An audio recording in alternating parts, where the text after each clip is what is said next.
Hey everyone, it's July 23rd, and that means that if today's your birthday, you share with serial killer Myra Hindley, one of the Moors murderers, who is generally regarded as the most evil woman in all of Britain after participating in the rape and murder of 5 children. And that is her right up there. Hindley was born in Manchester in 1942, and after being regularly beaten by her alcoholic mother and father, her grandmother assumed custody and raised her from the age of 5 onwards.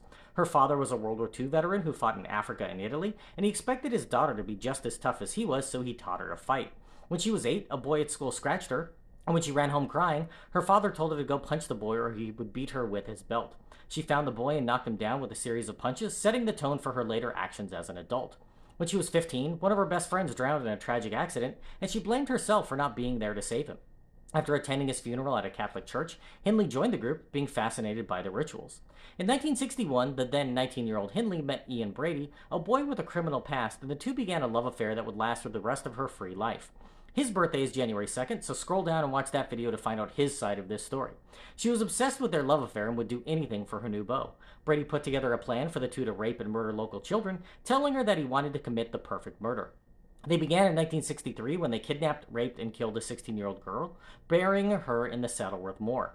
Hindley drove around in a van and offered a lift to the girl, while Brady followed on a motorcycle, carrying out the attack when she pulled over. They killed their next victim a few months later, a 12-year-old boy. A huge search was mounted, and Hindley went back to the burial scene in the moor a week later to make sure it was undisturbed.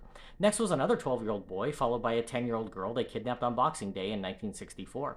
Then in 1965, Hindley's brother-in-law witnessed Brady killing a 17-year-old boy with an axe and turned the deathly duo into the police.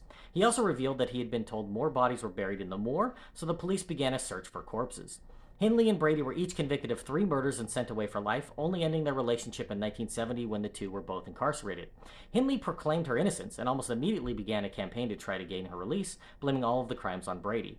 But in 1987, she confessed to not just the 3 known murders, but 2 additional ones which had just been regarded as unsolved missing persons cases. She was denied parole at every opportunity and died in prison in 2002.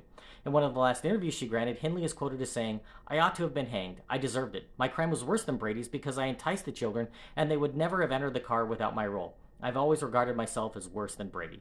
If this is your birthday, I hope you have a great day. Leave me a comment so I can wish you a happy birthday. If you know somebody whose birthday it is today, send them this video so I can find out all about their birthday twin. And to Myra Hindley, I say, happy birthday, you bastard.